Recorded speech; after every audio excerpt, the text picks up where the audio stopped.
Bienvenue à InfoSoir, voici les titres. Le Maroc et le Royaume-Uni signent un accord d'association globale pour préparer la période post-Brexit. Le texte entrera en vigueur dès la sortie du Royaume-Uni de l'Union européenne. L'accord couvre de nombreux aspects, notamment commercial et politique.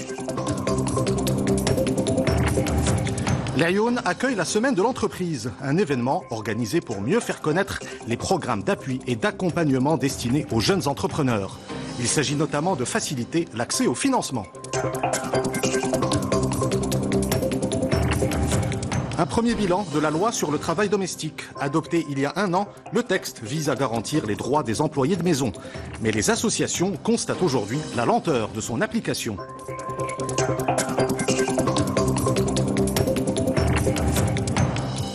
À la fin de ce journal, une danse mythique née en Argentine. Marrakech a accueilli son premier festival international de tango. Une danse qui continue de fasciner le monde entier. Madame, Monsieur, bonsoir. C'est un accord qui consolide les acquis des relations maroco-britanniques. Aujourd'hui, à Londres, le Maroc et le Royaume-Uni ont signé un accord d'association global pour préparer la période post-Brexit. Le texte entrera en vigueur dès la sortie des Britanniques de l'Union européenne. L'accord couvre de nombreux aspects, notamment le volet commercial et les liens politiques. Reportage à Londres de notre envoyé spécial, Wadi Adada. Matin au Foreign Office, tout le monde n'attendait que lui. Accueilli chaleureusement sous la grisaille londonienne par l'ambassadeur du Royaume-Uni au Maroc, Nasser Bourreta a rejoint le secrétaire d'État britannique en charge du développement international et de la région MENA. Ensemble, ils ont paraphé 4 textes, un accord d'association, 2 accords techniques et une déclaration politique, autant d'instruments juridiques qui viennent consolider les acquis du passé et ouvrir la voie à de nouvelles opportunités après la sortie du Royaume-Uni de l'Union européenne. Mais ce n'est pas seulement un accord commercial. Au-delà, et la déclaration politique qui vient d'être signée simultanément avec l'accord lui-même montre qu'on est dans un nouveau palier de nos relations bilatérales.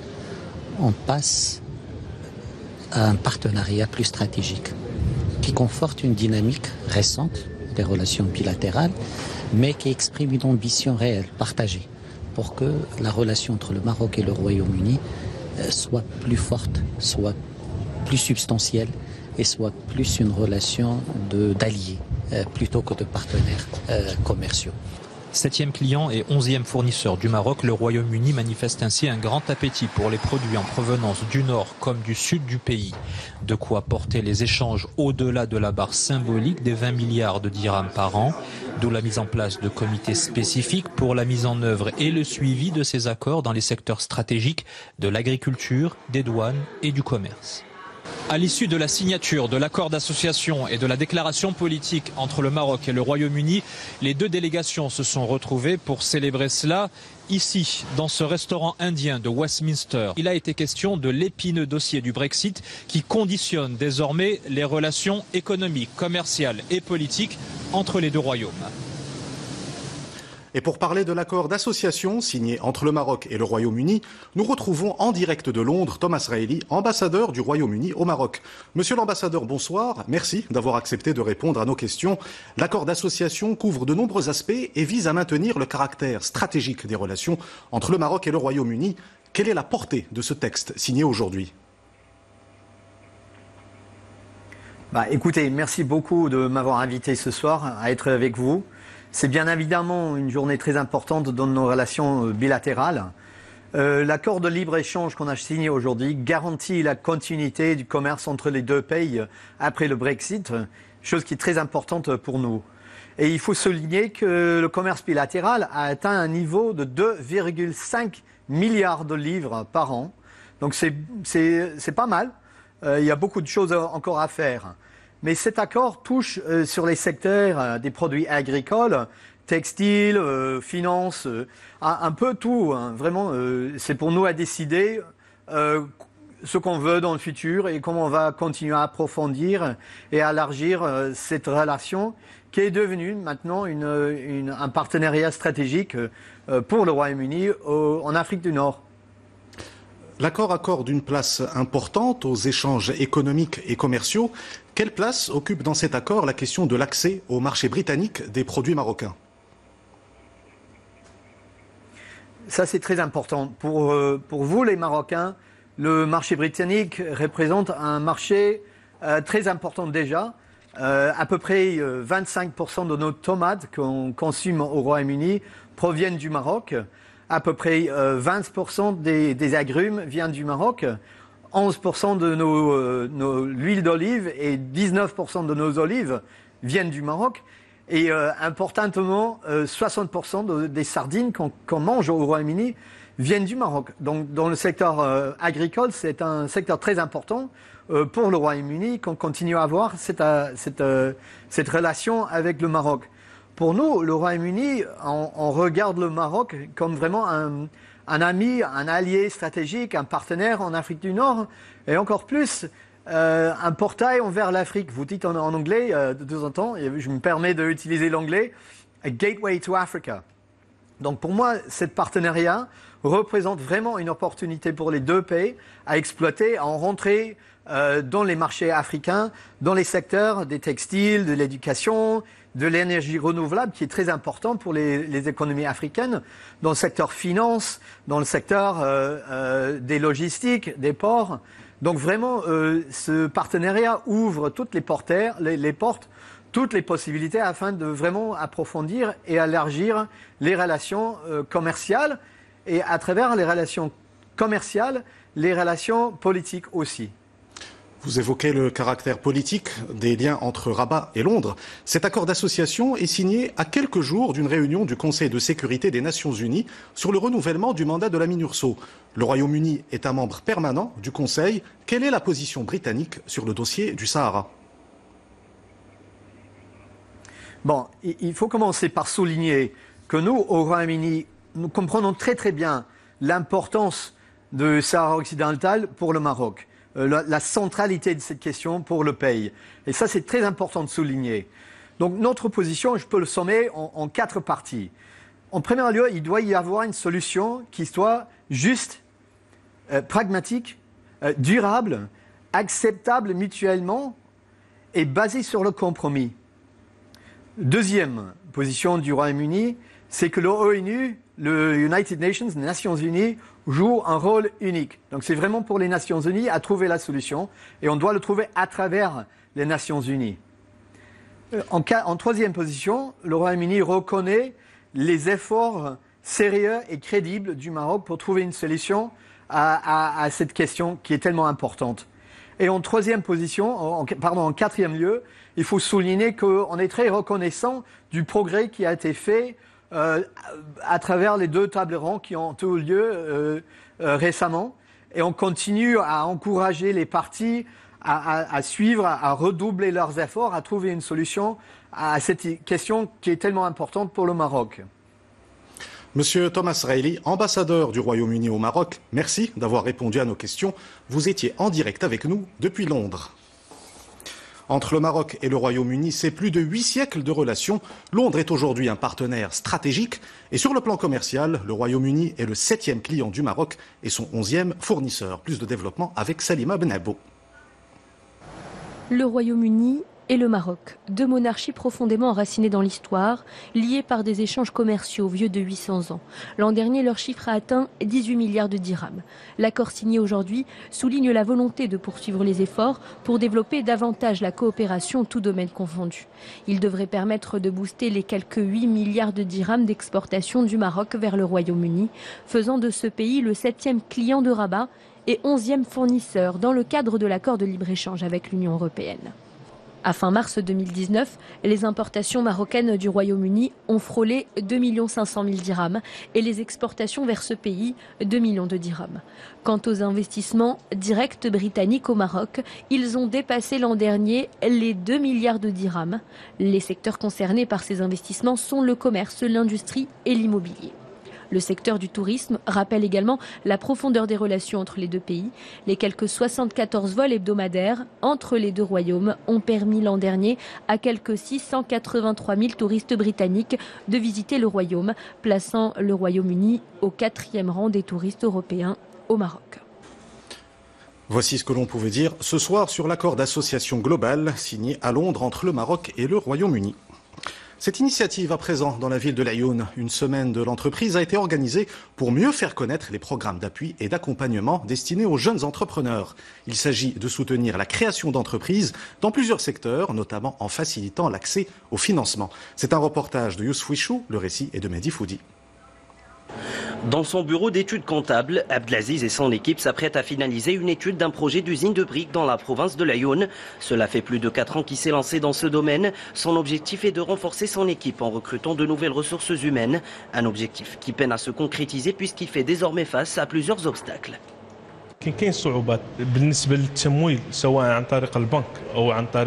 Nous rencontrons plusieurs difficultés, surtout au niveau du financement, que ce soit à travers les banques ou les autres institutions. Mais nous en avons besoin pour développer nos projets, pour recruter la main-d'œuvre et lui assurer les formations nécessaires. Nous devons absolument souligner un point très important. Il doit y avoir une communication directe entre les porteurs de projets et les banques afin de mieux étudier et analyser ces projets. Faciliter les procédures administratives et le soutien à l'accès au financement pour les porteurs de projets était la thématique choisie pour cette semaine de l'entreprise organisée à Laayoune Saqi El Hamra. Un événement qui a pour objectif de soutenir les entrepreneurs dans leurs efforts de développement et d'amélioration de productivité et de compétitivité. Cette manifestation s'inscrit dans le cadre de la mise en place du plan d'accélération industrielle 2014-2020. Elle rentre également dans le cadre de la réforme des chambres de commerce, d'industrie et des services dans tout le royaume. Les travaux de cette semaine ont été marqués par la signature d'une convention entre l'agence Maroc PME et la chambre de commerce, d'industrie et des services Laayoune Saqi El Hamra, une initiative qui vise à s'engager davantage en faveur de l'appui à la création des petites et moyennes entreprises qui sont actuellement au nombre de 14 000 dans la région. L'actualité à l'étranger, avec ce regain de violence en Irak, près de 50 personnes ont été tuées dans des manifestations visant les partis politiques et les factions armées. Dans le sud du pays, les sièges de formations politiques et de milices ont été incendiés. Au début du mois d'octobre, plus de 150 personnes avaient été tuées à travers le pays lors d'un mouvement de contestation inédit. Le gouvernement avait alors annoncé des mesures sociales pour répondre aux revendications des manifestants. Mais après 2 semaines d'un calme relatif, les manifestations ont repris il y a 2 jours. Toujours au Moyen-Orient, les manifestants au Liban réclament aussi le départ de la classe politique. Ils se sont réunis pour la 10e journée consécutive dans la capitale Beyrouth et dans d'autres villes du pays. Des affrontements ont opposé manifestants et soldats à Tripoli dans le nord.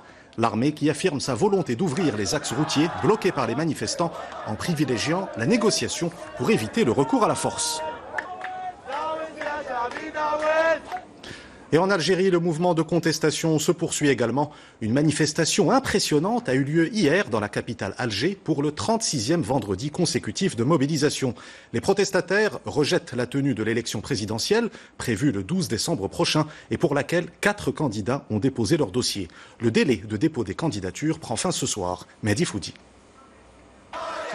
Les Algériens poursuivent leur mobilisation pour le 36e vendredi consécutif.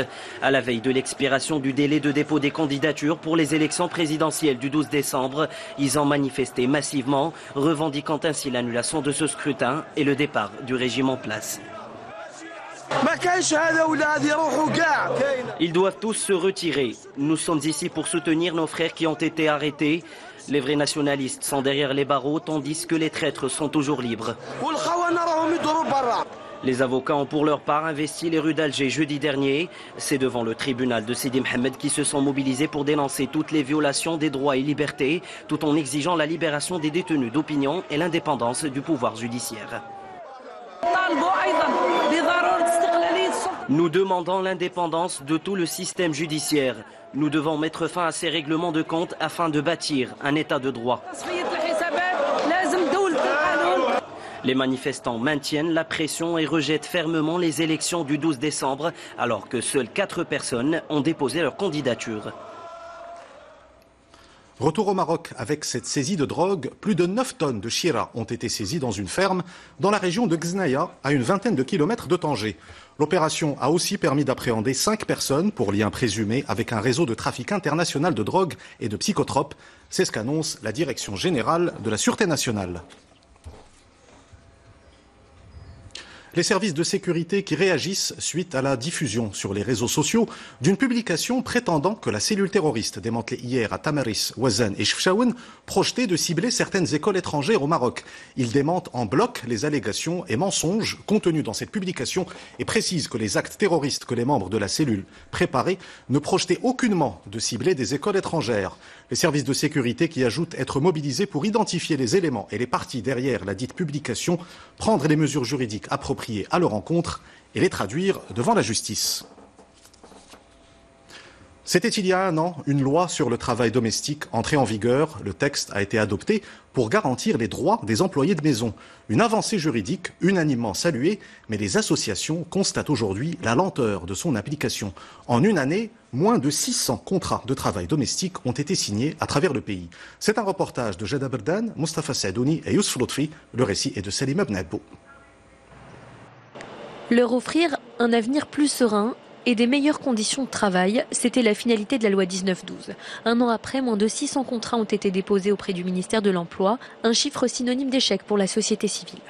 Ça n'a pas changé parce que personne ne veut jouer le jeu, ni le personnel, ni les employeurs. Or, ils sont comme ça privés de CNSS, de CMR, tout ce que vous voulez. Il y a là, mot, rien, aucune garantie pour leur retraite. Et ça, c'est triste. La fille reste dans la clandestinité, le garçon aussi dans la clandestinité. On peut abuser de ces jeunes employés par tous les moyens et personne n'en saura rien, sauf s'il y a plainte.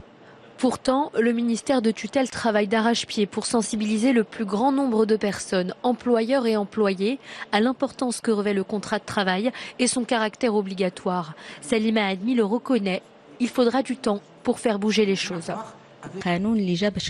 Cette loi, cette législation est synonyme de nouveauté pour les mœurs et la culture marocaine. C'est la raison pour laquelle son application nécessite quelques temps. Sur les 520 contrats de travail déposés, 87 concernent des travailleurs étrangers. Et la majorité de ces contrats ont été signés dans la région de Marrakech et de Rabat.